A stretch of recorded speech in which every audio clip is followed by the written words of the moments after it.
जय हिंद एसडीसीएंस। स्वागत करता हूं आप सभी का शौर्य गाथा के इस सेकेंड एपिसोड में। बात करेंगे आज एक ऐसे शूरवीर की जिनका जन्म एक व्यक्ति के रूप में हुआ, एक व्यक्तित्व के रूप में ये लोगों के बीच जाने गए और आज एक विचार के रूप में ये स्थापित हो चुके हैं। आज बात करेंगे एक ऐसे लेजेंड्स के लाइफ इंसिडेंट और लर्निंग लेसन्स की जो इंडियन आर्म फोर्सेस को द बेस्ट बनाती हैं। जैसा कि आर्म फोर्सेस में कहा जाता है that Indian army gives you a different way of life to live. तो बिना किसी देरी के चलिए शुरू करते हैं। सैम हरमोज़जी फ्रेमजी जमशेद जी मानेकशॉ AKA सैम मानेकशॉ। जैसा कि कहा जाता है कि पूत के पांव पालने में ही दिख जाते हैं, लेकिन सर के केस में यह किस्सा तो उनके जन्म से पहले ही हो गया। कहानी है सन 1903 की, जब सैम मानेकशॉ के माता और पिता हीराबाई मानेकशॉ और हरमोज़जी मानेकशॉ, जो कि बाय प्रोफेशन एक डॉक्टर थे, वो मुंबई छोड़कर लाहौर की ओर जा रहे थे। लेकिन अमृतसर पर जब ट्रेन रुकती है तो सैम मानेकशॉ की माँ, जो कि उस समय प्रेग्नेंट थी, उन्हें स्टार्ट होता है इमेंस पेन फील होना। ये देख के सैम मानेकशॉ के पिताजी ने तुरंत कंसल्ट किया स्टेशन मास्टर से और उन्हें नज़दीकी अस्पताल लेकर गए, जहां डॉक्टर ने ये सजेस्ट किया कि उनका इस कंडीशन में कहीं भी ट्रैवल करना बहुत ही खतरनाक हो सकता है। इन सभी चीज़ों को देखते हुए सैम मानेकशॉ के पिता ने लिया एक डिसीजन कि अब हम अपने अगले बच्चे के जन्म तक यहीं रुकेंगे। और जब तक सैम मानेकशॉ का जन्म हुआ तो वो ऑलरेडी अमृतसर में सेटल डाउन कर चुके थे।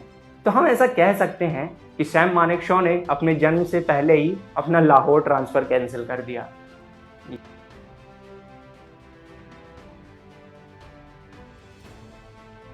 इज एन एक्सपेंसिव लग्जरी जिसका इस्तेमाल अगर हम प्रोडक्टिव वे में करते हैं तो it gives you an immense strength to take down any task, और अगर हम उसका इस्तेमाल डिस्ट्रक्टिव वे में करते हैं तो कोई भी काम हमारा करना पॉसिबल नहीं होता है। यही किस्सा दर्शाता है सैम मानेकशॉ के जीवन के एक बहुत ही इंपॉर्टेंट भाग को। सैम मानेकशॉ बचपन से ही एक श्रेष्ठ विद्यार्थी और थोड़े शरारती किस्म के बच्चे थे। उन्होंने पंजाब से अपनी प्राइमरी स्कूलिंग की, शेरवुड कॉलेज में अपनी अंडर ग्रेजुएशन का कोर्स करने गए तो महज 15 साल की उम्र में अपना कॉलेज ड्रॉप आउट कर दिया। क्यों? क्योंकि उन्होंने कैम्ब्रिज इंटरनेशनल एग्जाम दिया था, जिसका जूनियर सर्टिफिकेशन उन्होंने प्राप्त कर लिया, और महज 2 साल के भीतर दैट इज सन 1931 में उन्होंने उसका सीनियर सर्टिफिकेशन भी प्राप्त कर लिया। मानेकशॉ ने सोचा अब तो बस लंदन जाना है, मेडिकल की पढ़ाई करनी है और जीवन सेट। लेकिन जैसा कि हम सब के साथ होता है, कहीं भी जाने से पहले माता पिता की राय और उनकी जानकारी और उनका कंसेंट बहुत ज़्यादा ज़रूरी होता है। उसी प्रकार सैम मानेकशॉ भी अपने पिताजी के पास पूछने गए कि पिताजी मुझे लंदन जाना है अपनी मेडिकल की पढ़ाई के लिए, लेकिन पिताजी ने किया साफ इनकार। पहला रीज़न उन्होंने ये दिया कि तुम एक तो महज 17 साल के बच्चे हो, और दूसरी बात, मैं तुम्हारे बड़े 2 भाइयों का इंजीनियरिंग का खर्चा पहले से ही उठा रहा हूँ। ऐसी कंडीशन में तुम्हारा लंदन जाना मेरे से अफोर्ड नहीं हो पाएगा। सैम मानेकशॉ ने जब ये सुना तो वो तिलमिला उठे and in an act of rebellion against his father उन्होंने सन 1932 में इंडियन मिलिट्री एकेडमी के लॉन्च किए गए रिसेंट नोटिफिकेशन में अपना नाम डाल दिया, और 15 कैडेट्स जो उस नोटिफिकेशन और उस एग्ज़ाम को क्रॉस ओवर करके सामने आए, उन 15 कैडेट्स में एक कैडेट था मेडिकल का वो स्टूडेंट जो कि लंदन जाना चाह रहा था। जी हाँ, Sam Manekshaw was one of those 15 cadets who cracked the first Indian Military Academy exam. Legends की बात ही अलग होती है यार, बात गुस्से गुस्से में एग्जाम्स क्रैक कर जाते हैं।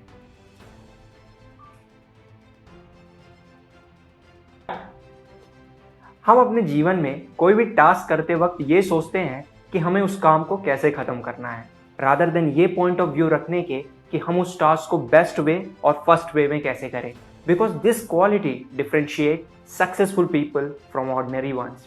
यही being the first और being the best होने की क्वालिटी थी सैम मानेकशॉ में, क्योंकि अपने इंडियन मिलिट्री एकेडमी के स्टे के दौरान he went on to achieve a number of first. वो गोरखा रेजिमेंट को ज्वाइन करने वाले पहले जवान थे। He went on to become the first chief of army staff. और तो और वो भारत के पहले जवान थे जिन्होंने रैंक ऑफ फील्ड मार्शल को अटेन किया।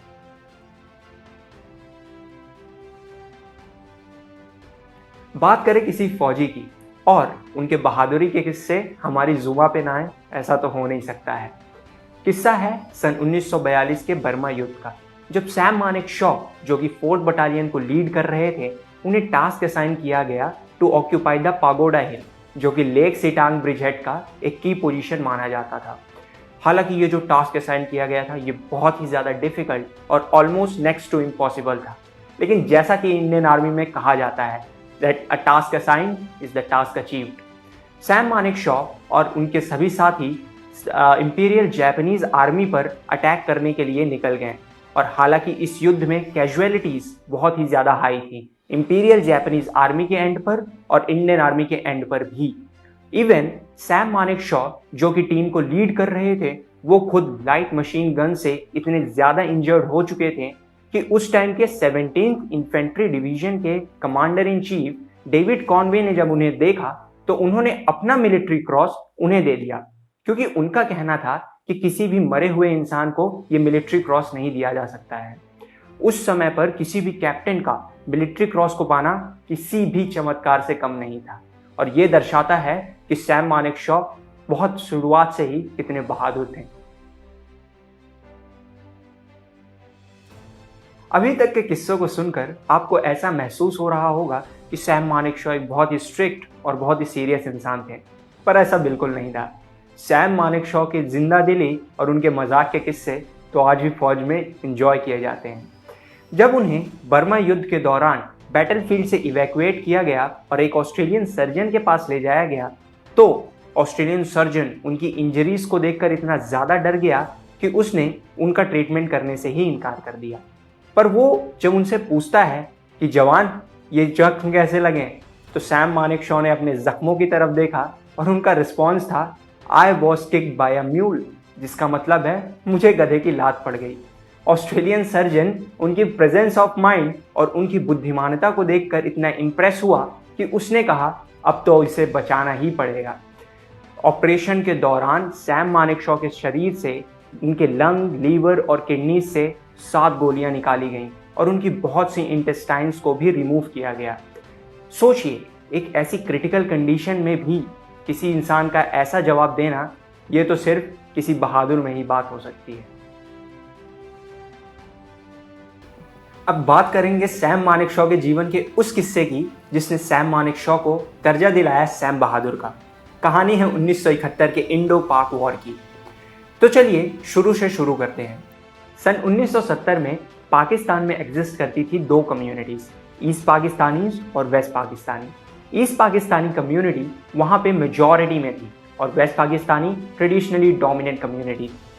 नाउ ईस्ट पाकिस्तानीज ये चाहते थे कि वो उनकी स्टेट ऑटोनॉमी रखें, दैट इज़ उन्हें चाहिए थी अपनी खुद की सेल्फ गवर्नमेंट, और उन्होंने पाकिस्तानी आर्मी के सामने, पाकिस्तानी गवर्नमेंट के सामने अपनी ये डिमांड रख दी। लेकिन पाकिस्तानी हुकूमत ने इससे साफ इनकार कर दिया। उनका कहना था कि वो किसी भी ऐसी डिमांड को बिल्कुल भी नहीं मानेंगे।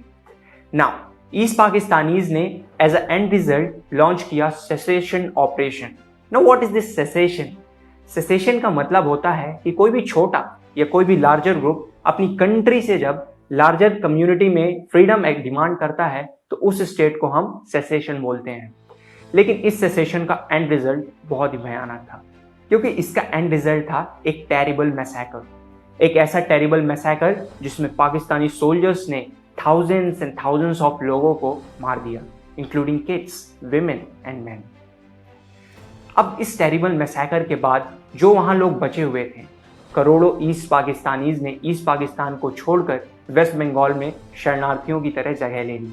अब जैसे ये इन्फिल्ट्रेशन भारत में बढ़ा तो भारतीय सरकार बहुत ही ज़्यादा परेशान हो गई, और उस समय की हमारी तब की पीएम लेट इंदिरा गांधी ने तुरंत कॉल आउट की एक इमरजेंसी मीटिंग, जहां हमारे chief of army staff Sam Manekshaw को बुलाया गया और उनके साथ थे प्रेजेंट कैबिनेट मिनिस्टर्स, और उन्होंने सीधा सवाल पूछा सैम मानेकशॉ से, Sam can you do this for us? Sam Manekshaw का जो सामने से जवाब आया उसे सुनकर वहां सभी बैठे लोग हताश हो गए। सैम मानेकशॉ ने कहा कि हमारी ज़्यादातर आर्मीज इस समय दूसरे स्टेट्स में डिप्लॉयड हैं, हमारे पास सिर्फ 12 फाइटिंग टैंक्स हैं, और कुछ ही समय में मानसून आने पर हिमालयन पासेस खुल जाएंगे, जिसके कारण फ्लडिंग के चांसेस बहुत ही ज़्यादा हाई हैं, इसलिए हम ये वॉर नहीं लड़ सकते। इसे सुनते ही वहां पर मौजूद सभी कैबिनेट मिनिस्टर्स मीटिंग छोड़कर चले गए और तभी सैम मानेकशॉ ने सामने रखा अपना रेजिग्नेशन लेटर।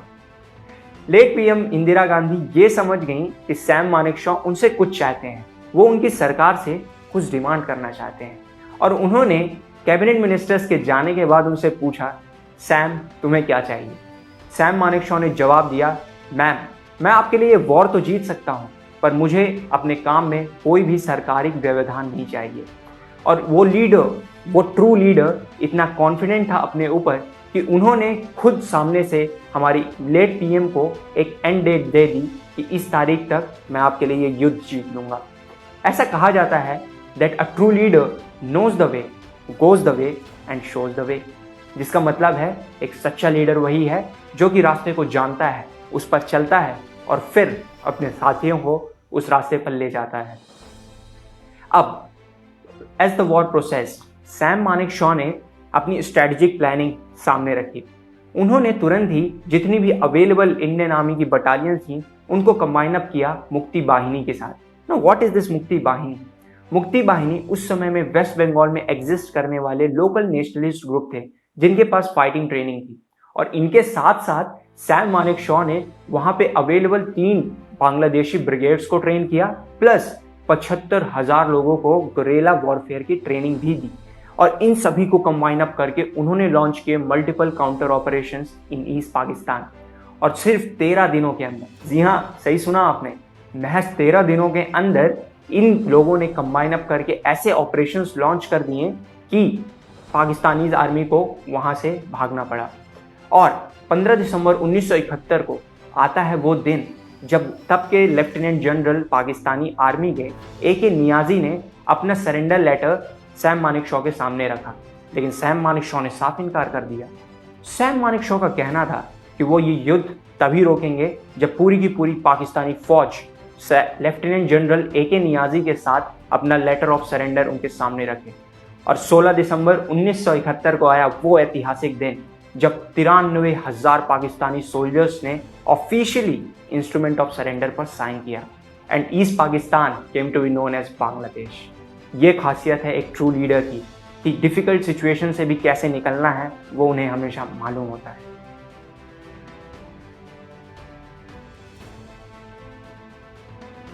तो अब बात करेंगे एक ट्रू लीडर के सेल्फलेस एक्ट की। जब उस समय की लेट पीएम इंदिरा गांधी ने सैम मानेकशॉ से ये कहा कि वो ईस्ट पाकिस्तान जाकर पाकिस्तानी फौज का सरेंडर एक्सेप्ट करें, तो सैम मानेकशॉ ने इससे साफ इनकार कर दिया, क्योंकि सैम मानेकशॉ का कहना था कि उस समय के GOC in eastern command lieutenant general Jagjit Singh को यह शौर्य प्राप्त होना चाहिए, क्योंकि उस समय वो थे जो कि युद्ध पे ऑन फील्ड ग्राउंड ड्यूटी पर थे। इसीलिए इंडियन आर्मी में कहा जाता है कि एक सच्चा लीडर वही है जो कि मैं से पहले हमको रखे।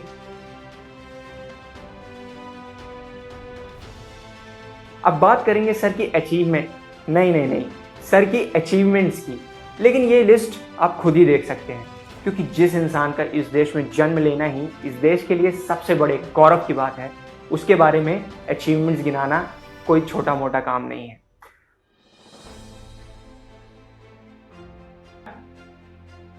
और अंततः आता है 27 जून 2008 का वो दिन जब सैम मानेकशॉ ने तमिलनाडु के मिलिट्री हॉस्पिटल में अपनी अंतिम सांसें ली।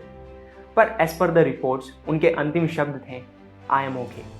लेकिन इस कहानी का सैड पार्ट ये है कि एक ऐसा इंसान जिसने इस देश के लिए अपना सब कुछ समर्पित कर दिया, उनके अंतिम लास्ट राइट्स में भी उनके कलीग्स और उनकी फैमिली के अलावा कोई नहीं था। There was no politician, no bureaucrats, no famous personality to pay their tribute. यही तो हमारे इस देश की दुर्भाग्यपूर्ण बात है कि जिस इंसान ने अपना सब कुछ इस देश की बेहतरी के लिए समर्पित कर दिया, बदले में हम उन्हें उनकी डिजर्विंग रिस्पेक्ट का एक छोटा सा भी हिस्सा ठीक से अदा नहीं कर पाते हैं। सोचिएगा ज़रूर। जय हिंद।